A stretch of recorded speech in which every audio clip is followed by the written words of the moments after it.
बिस्मिल्लाहिर्रहमानिर्रहीम। मदारिस को कायम करना, ये मदरसों को कायम करना, ये कोई हजरत मौलाना रियाज साहब के घर का मामला नहीं है, बल्कि ये मेरे आका नबी करीम की सुन्नत पाक है।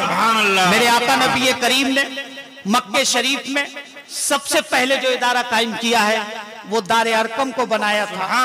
दारे अरकम में मेरे आका तशरीफ फरमा होते थे और जितना कुरान वहां पे उतरा हुआ था, नाजिल हुआ था, मेरे आका उसकी तफसीर भी बयान किया करते थे, उसके अहकाम भी बयान करते थे और सहाबा को किसी को मुहद्दिस बना रहे थे, किसी को मुफस्सिर बना रहे थे, किसी को मुफक्किर बना रहे थे, किसी को अजीम सिपह सालार बना रहे थे।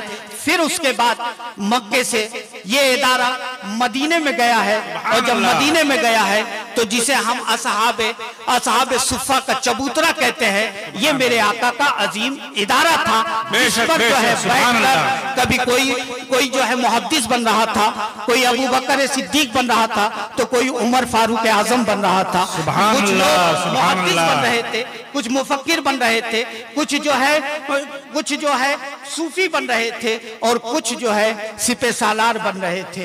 एक मौलिम था, वो मौलिम कोई और नहीं था, मौलिम कायनात हम सबका आका नबी करीम की जाते मुकद्दस थी। एक जात थी, वो जात जो है वहीं पे जो है किसी को मुहद्दिस भी बना रही थी, किसी को फकीह भी बना रही थी, किसी को मुफस्सिर भी बना रही थी और किसी को जो है सिपह सालार भी बना रही थी। जहां अजीम सूफी भी पैदा किए उस चबूतरे पे बैठकर उस चबूतरे पर बैठाकर मेरे आका ने जहां अजीम सूफी पैदा किए, वहीं पे अजीम सिपह सालार भी अता किया है। खालिद जैसा भी सिपह सालार दिया है, उबैदा जैसा भी सिपह सालार। नारे तकबीर, नारे रिसालत, फैजाने हुजूर हाफिज मिल्लत, जामिया हनफिया, नारे तकबीर, सुभान अल्लाह। उस इदारे का भी मकसद यही था कि कौम तक, अवाम तक, लोगों तक दीन का पैगाम पहुंचे। उसी सुन्नत को अदा करते हुए आज हर जगह इदारे कायम किए जा रहे हैं ताकि पैगाम दीन आप तक पहुंचाया जा सके और लोगों को दीनदार बनाया जा सके। जब तक इल्म दीन हासिल नहीं होगा, जब तक दीनदार आप नहीं हो सकते हैं। मुसलमान तो हो जाएंगे लेकिन दीनदार नहीं हो सकते। दीनदार जब ही होंगे जब इन इदारों से ताल्लुक होगा, इन इदारों से मोहब्बत होगी, इन इदारों से लगाव होगा, इन इदारों में आप आएंगे। कुछ वक्त अगर आप दे देंगे, मैं ये नहीं कहता कि आप दूसरे साइड को छोड़ दीजिए, उस साइड पे भी जाइए, लेकिन थोड़ा सा वक्त इन इदारों में दे दीजिए, इंशाअल्लाह दीनदार हो जाएंगे। अगर मदरसों में आप नहीं जा सकते तो मदरसे से निकले हुए एक आलिम से राब्ता कर लीजिए, उससे ताल्लुक पैदा कर लीजिए, इंशाअल्लाह उसकी बरकत से आप दीनदार हो जाएंगे इंशाअल्लाह। बेशक, सुभान अल्लाह।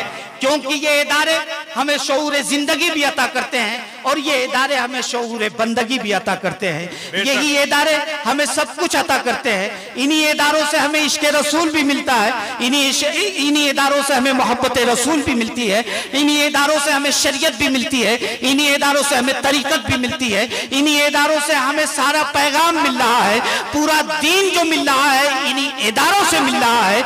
इसीलिए इन इदारों की इतनी जरूरत है, जितना खाना पीना जरूरी है, मैं तो कहता हूं उससे कहीं ज्यादा जरूरत इन इदारों की है।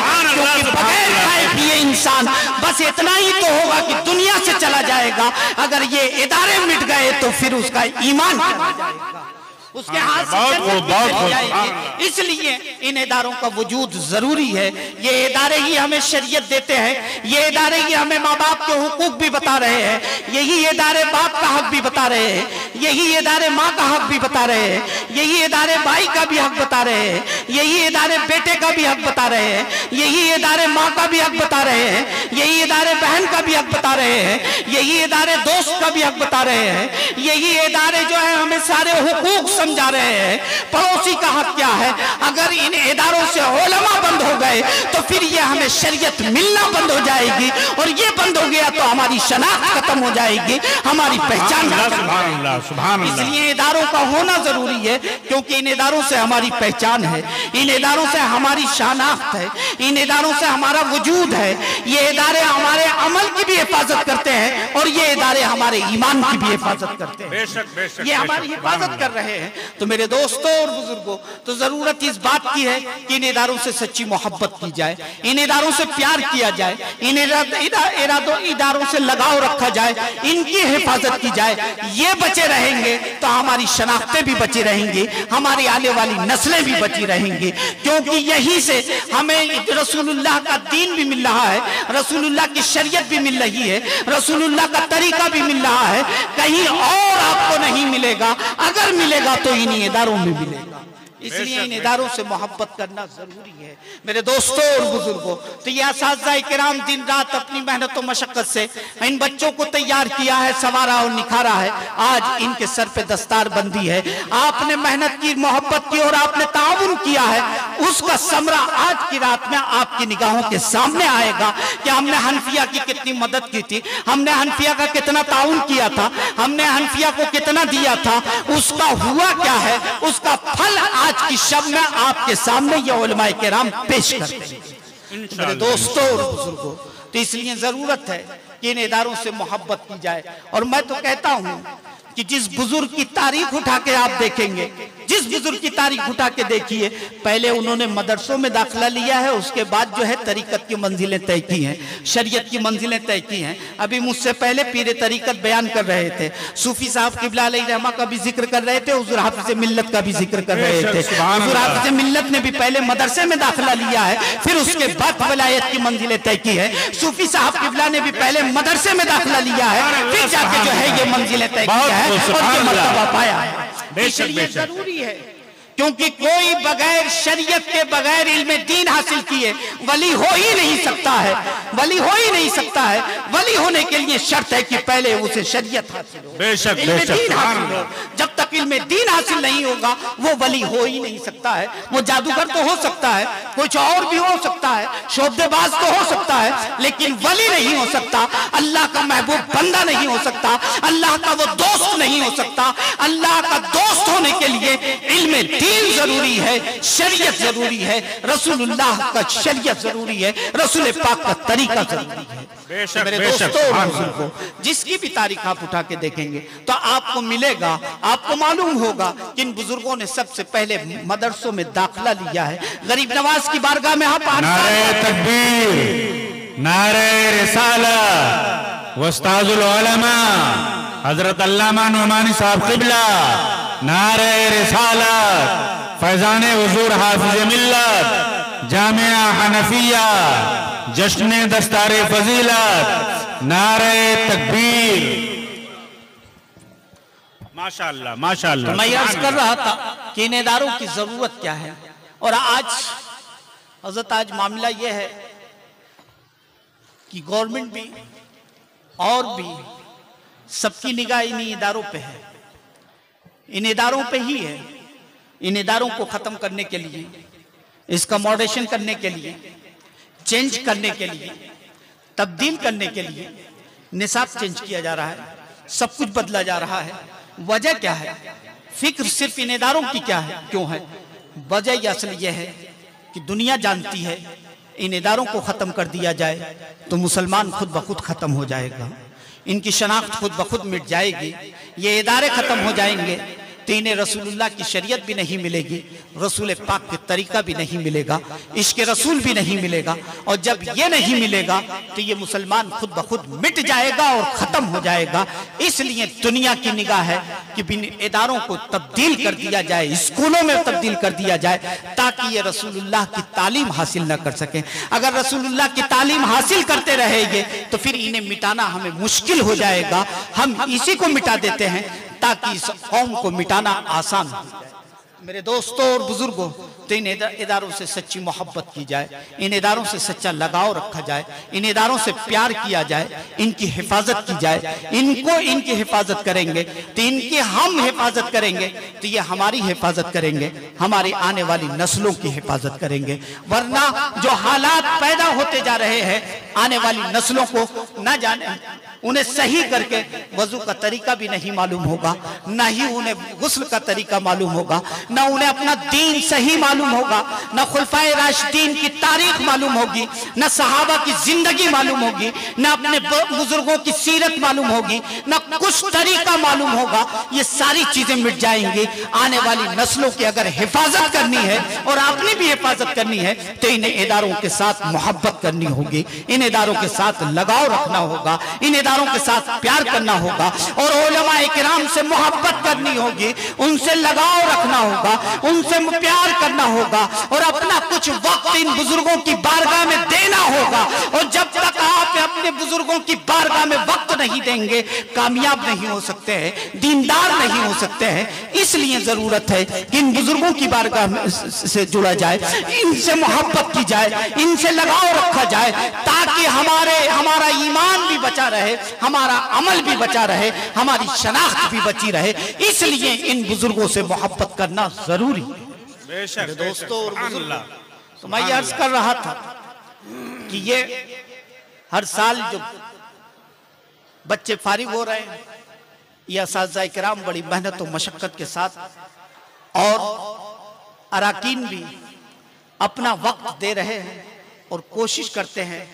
और अराकीन की तो कोई तनख्वाह भी नहीं होती है, फ्री में ही जो है जो भी वक्त देते हैं और मेहनत और मशक्कत करते हैं। ये बच्चे आज फारिग हो रहे हैं, बच्चे तो यहाँ पे आए भी नहीं हैं, ना तो कुछ इनसे भी कह देता। लेकिन मैं आप लोगों से कहूँगा जाते जाते कि जामिया हनफिया को याद रखें, इससे मोहब्बत करें, माशाअल्लाह, इनसे लगाव रखें। आप लोगों का लगाव होगा, आपका ताउन होगा, आपकी मोहब्बत होगी, तो फिर इन असातिज़ा की और काविश होगी। और जब काविश होगी तो कौम को आलिम दीन मिलते रहेंगे और हमारी हर जरूरत हमारे कदम पे ये उलमा हमारी रहनुमाई करते रहेंगे।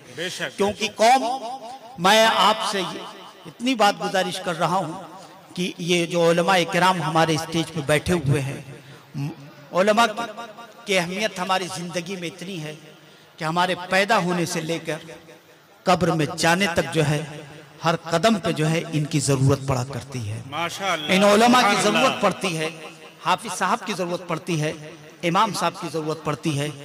तो जिसकी जरूरत पैदा होने से लेके लहद में उतरने तक पड़े, उसका उससे मोहब्बत रखिए, उसका साथ दीजिए। और वही चीज उन्हीं चीज को ये इदारे पैदा कर रहे हैं ताकि कौम के कदम कदम पर ये साथ दे सकें, रहनुमाई कर सकें, लगाव रख सकें, आपकी इस्लाह कर सकें। अपने अंदर तब्दीली लाने की जरूरत है, अपने अंदर बदलाव लाने की जरूरत है।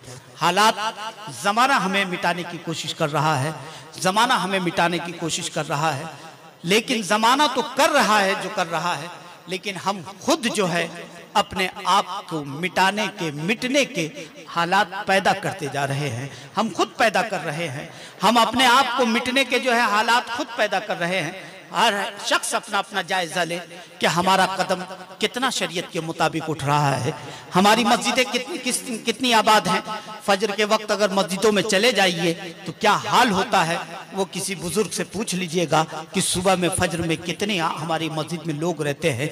जिसका हाल, जिस कौम का यह हाल हो जाए कि जो मस्जिदों को न भर सके, नमाजों से दूर रहे, शरीयत से दूर रहे, शरीयत की पाबंदी न कर सके, रसूलुल्लाह की सुन्नत से दूर रहे, बताइए वो कौम क्या कर रही है? वो अपने आप को मिटाने की कोशिश कर रही है। हम शिकायत तो दुनिया को दे रहे हैं, गवर्नमेंट को दे रहे हैं, दुश्मनों को दे रहे हैं, जमाने को दे रहे हैं कि जमाना हमें मिटाना चाह रहा है, हमारी निशानियों को मिटाना चाह रहा है, हमारी मस्जिदों को खत्म करना चाह रहा है, हमारे इदारों को खत्म करना चाह रहा है, हमारी खानकाहों को खत्म करना चाह रहा है, हमें खत्म करना चाह रहा है। ये शिकायत बिल्कुल गलत है, मैं नहीं मानता। ये तो है ही, जमाना तो चाहेगा, दुश्मन तो चाहता ही है कि दुश्मन को मिटा दिया जाए। जिससे दुश्मनी की जाती है उसे हर चीज को मिटाना चाहता है, वो चाहता है कि ये खत्म हो जाए। लेकिन उससे पहले तो सबब हम खुद पैदा कर रहे हैं कि हम कितना मस्जिदों को आबाद कर रहे हैं, हम शरीयत से कितनी मोहब्बत कर रहे हैं, हमारा तरीका कैसा है, हमारा सलीका कैसा है, हमारे जज्बात कैसे हैं, हम हमारा उठना बैठना कैसा है। हमें रसूलुल्लाह से मोहब्बत तो जरूर है, लेकिन रसूल पाक की सुन्नत पे हम अमल कितना कर रहे हैं। नबी का नारा तो हम जरूर लगाते हैं, लेकिन नबी की आंखों को ठंडक पहुंचाने का सलीका कितना हमें आ रहा है, कितना शऊर पैदा हुआ है। कभी उस बारे में भी सोचा है कि मेरे आका नबी करीम सल्लल्लाहु अलैहि वसल्लम की आमद जो हुई है, इंसानों के अंदर नफरत को मिटाने के लिए मेरे आका आ रहे हैं, हसद को मिटाने के लिए आ रहे हैं, जलन को मिटाने के लिए आ रहे हैं, बगावत को खत्म करने के लिए आ रहे हैं। लेकिन आज जरा देख लीजिए, जिस नबी का हम कलमा पढ़ते हैं उसकी जिंदगी को तो देखिए, उसके लम्हे लम्हे को तो देखिए, उसकी सीरत को तो देखिए कि वो हमारे कौम के अंदर से हसद और जलन और बुग़्ज़ को मिटाना चाह रहा है, मिटा भी रहा है और मिटाया भी है उसने।